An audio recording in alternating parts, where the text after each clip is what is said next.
So I think well, thank you everyone for coming out here on this beautiful Sunday. Finally, it's sunny. And, okay. I've titled this piece, A History of Home. I decided to end our relationship on my country's Independence Day, September 16th. I had the day off and the temerity to end it. It'd been an egregious start. I had no desire to allow it to take over my life. I never loved it, understood it, nor had any desire to. I built a fucking wall from the moment I knew it existed.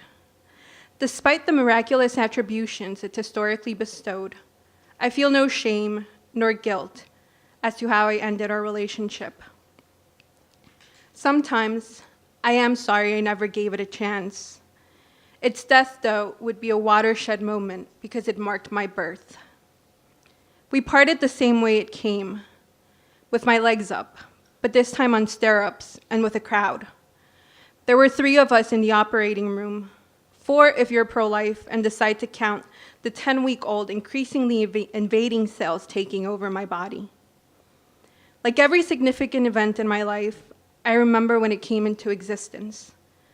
I was an expat carrying out her patriotic duty and conceived it on July 4th.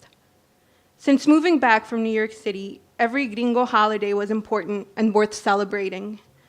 When I lived in the US, I celebrated Cinco de Mayo as if celebrating Mexico's freedom from los gringos. Nostalgia is the exile's loyal bitch. For the past couple of years, I'd taken a day off from work on July 4th to celebrate at my house or a friend's. This time, it was Will's turn to host at his place, a place his rich Mexican boyfriend bought along one of the main avenues of the city.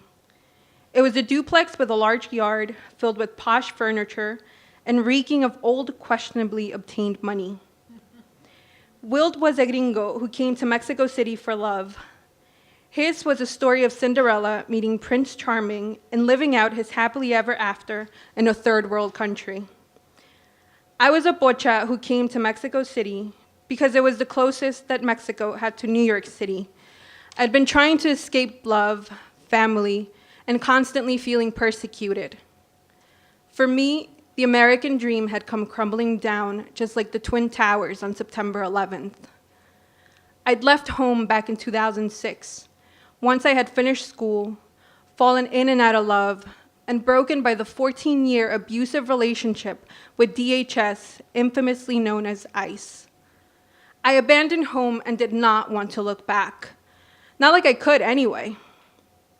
Will, on the other hand, was afforded American citizenship, the privilege of going home and reuniting with his family. I'd left mine behind. We didn't know when we'd see each other again. We didn't want to think about it either. Some things are better left unsaid and cried about in silence, in your room when you are at your loneliest. Prep work started around 11 a.m., the drunkenness around 1 p.m., brought to you by the best imported American beer, Heineken and Budweiser. By the time everyone started coming in around 4 or 5, I was already pretty happy. Everyone was there. From California to the New York Island, manifest destiny fulfilled in Mexico. I figured by 9 p.m. I'd be okay if I stopped drinking the way I'd been doing all day, and if I snorted enough lines para ponerme tablas. I failed, except for making sure the catch of the month, Greg and I went home together. Before Will's boyfriend came home, we made sure to clear any evidence of us cutting coke on the newly acquired glass coffee table. He abhorred drugs and would be outraged if he found out we were doing them at his house on his coffee table. The idea of using drugs to have fun was beneath him. He felt far too many people had died in this never-ending war on drugs started by Felipe Calderón, and by using, we were contributing to it. Back then, I felt disconnected from this Mexico Will's boyfriend claimed as his. We all did. Many of us had been back in Mexico a little over a year after either being deported or returning out of our own volition to a land that had yet to claim us as its sons and daughters. I would justify my ignorance and cynicism by rationalizing the fact that I was in some way providing farmers with a job that would not come by easily out in the mountains. I was putting food on their table. I didn't care back then for the thousands who had already been killed, kidnapped, or gone missing by the narcos, the police, and the army. I was too disconnected from the Mexico claimed by Will's boyfriend and too stupid to accept this was my new reality. Greg and I left Will's house drunk, high, and thirsty for more fun. We were jubilant. We'd eaten, drank, and done more than enough lines to keep the party going into the next day. We went back to my place to let loose our bodies and envelop in that freedom our English tongues and memories had inebriated in. Greg was also a returnee who missed home as much as I did. And so language, music, cultural references, and this notion that no one else understood us like we did brought us together. In Mexico City, under our circumstances, we provided each other a much-needed temporary respite. Home is where the heart is.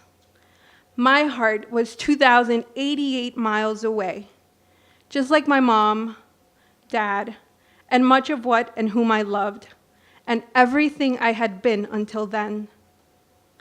Under any other circumstances, Greg and I wouldn't have given each other the time of day. He had nothing going for him. I had too many ambitions back then to let him or his baby get in the way. To this day, Greg doesn't know it existed. He had selective moral standards and would have wanted it to live, knowing fully well he had nothing to offer. He and I eventually fell apart. The homesickness that brought us together dissolved over time. I'd been trying to get a promotion at work, and in order to do so, I had to get some training in Texas, where the bad guys are from, according to a friend.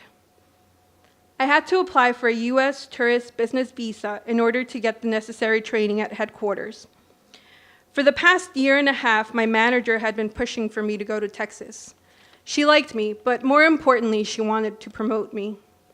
I'd kept her at bay by making up all kinds of excuses. I don't have the money, I don't have the time. It took me a while to sit down and explain to her I'd grown up undocumented in the US, and that applying for a visa meant my application could be rejected, and I could be potentially banned for 10 years or life. I was utterly afraid of reopening that old wound. Fucking migra.